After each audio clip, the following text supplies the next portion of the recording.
Yvonne has become really her own stunt person. I mean, there's still times where her stunt person has to step in, but she now handles a lot of the stunts herself. Yeah, my poor double, she's fantastic. Elisa is great, but often she just doesn't get to do anything because I like to do it all myself. I absolutely loved choreographing the fight scene where Bryce and Sarah fight back to back in the Buy Mall. That was in like episode 9, I think, of season 1, and it was like a dance piece. And working with Matt Bomer, who plays Bryce Larkin, was amazing because he comes from a dance background as well. So it was flowing, and I mean, technically it was great because we would have to fight on our own, then come back together, and kind of the timing. It was really essential that the timing worked out with that one. Smooth Lao was a villain that we had in Chuck versus the Best Friend. That's also one of my favorite fight sequences of the year, which was her and Sarah fighting it out in this car, in this parked car, and just it was just a really clever use of beating somebody up in a car. It's good, helpful tips about how to hurt someone in a car. And that was a first for all of us as well, to actually be in such a cramped space and have to kick the crap out of this girl. It was really strange, and I had a lot of bruises after that one. So whether it's the Nicole Richie, Sarah in the shower fight scene, or Sarah and Smooth Lao in the car while you're intercutting with Casey on the roof of the Nerd Herd and Chuck driving and you won't stop him, we always try to figure out what's the Chuck version of this fight scene. So it's never just a simple shoot 'em up. Oh, I liked riding on top of the Nerd Herd. That was fun. We had this little Nerd Herder that was driving down, and I ran and leaped on top of it while Chuck was trying to get away, and well, I got to go for a ride on top of a Nerd Herd. It was great. One of my favorite sequences from this year is from Chuck versus the Gravitron. The Gravitron, which is something Chris wrote, which has always been his fantasy to write an action scene inside of a Gravitron. If I had to explain what a Chuck version of an action scene, that Gravitron set piece would be it. What we thought would be really cool is like what happens if like Chuck and a bad guy are in the Gravitron at the same time. You have this kind of slow-mo chase. As the Gravitron speeds up, they're kind of, sliding along the walls with Chuck trying to get away and the bad guy just a few spaces behind him. What's great about it is that not only is it funny, it's also scary at the same time. And that's kind of like the thing with these action sequences that's so important. Yeah, the season finale is maybe the biggest episode of television ever conceived, and certainly ever attempted. There are 2 weddings, and in one of them there are commandos rappelling into the wedding. There's a whole water gag. Jeffster's playing simultaneously. It's just absolutely enormous. We kind of knew that we were going to definitely have a wedding in this episode. Wedding canceled. But we kind of realized to make it a Chuck wedding, you'd have to blow one up. This scene, they're supposed to have commandos rappelling through a skylight, which doesn't exist. We're setting up a truss rig here so that we can have some actors rappelling in without really rappelling in. And as you can see, we have nowhere to hook to in our space here. And then we took our actors and our stunt people up as high as we could, not as high as we'd like, but I think they were 15 feet in the air. And then we had our actors on a capstan, and our stunt guys actually belayed them down.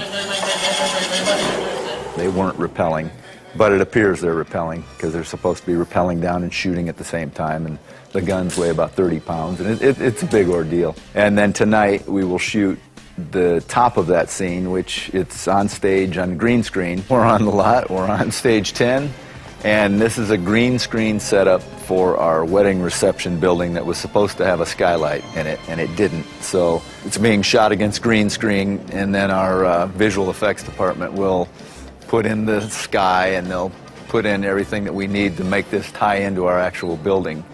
But I will have stuntmen, 2 of them hanging above our larger open section here, rappelling through. We'll put candy glass and balsa wood in there. And then one other guy coming through. We've got to cut out one more section over there. And that's pretty much it. It's just a small piece to actually shoot.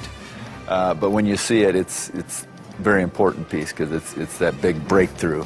In the show, you'll see our people downstairs looking up, and the next thing, the glass will be breaking. Our stunt guys will be coming down, and then we'll tie it together with what we did the other day with the actors dropping into frame. It was supposed to be this very nice setting and you know, gifts and tables that were set ready for people and the ice sculpture and the cake. And Chuck was trying to protect this more than himself during our big shootout. Our goal was to tear up the room. So the effects guys got in there and they squibbed as much as they could. So we're going to use cork and dust inside the flowers and stuff like that. And they did a great job. They're Zerk guns. They shoot little, they're like paintballs. And their goal is, amongst all the other little explosions that they've already set up, as the stunt people and the actors are moving along, they're sitting there shooting freehand and trying to hit glasses and stuff that's in frame. And you tie it all together and you've got a big war.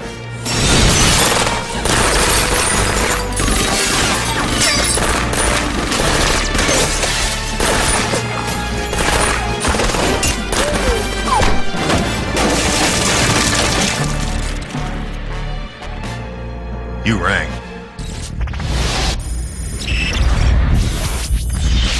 We always had in our back pocket this idea that at some point we would realize that the Intersect could do more than simply hold secrets inside it. We kind of thought that maybe at the very end of season we would have this big game changer, which would be that Chuck would be uploaded with the new Intersect and that it would give him abilities. It would give him these, not superpowers, but super skills. He uploaded it. Kill him.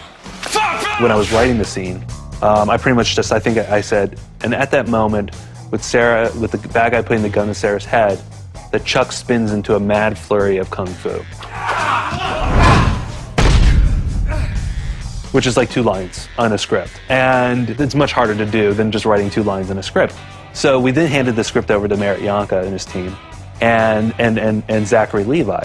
And they began to work on the fight itself. We just made him look like Bruce Lee for 30 seconds, so we did have to get some martial arts training. In my back of my head, it's like I had no idea if Zach could do kung fu, or if it was going to look cool, or if it was going to be like kind of lame. We brought in a fight coordinator, and we had him work with Zach throughout the week whenever they had time.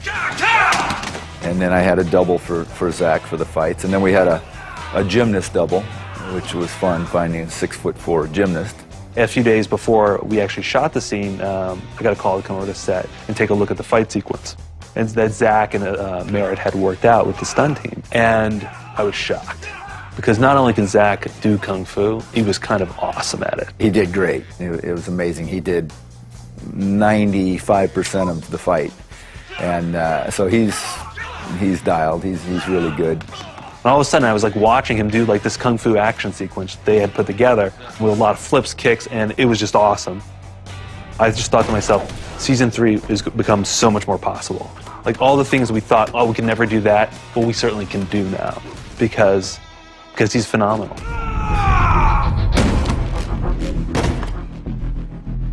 Chuck? Guys, I know kung fu.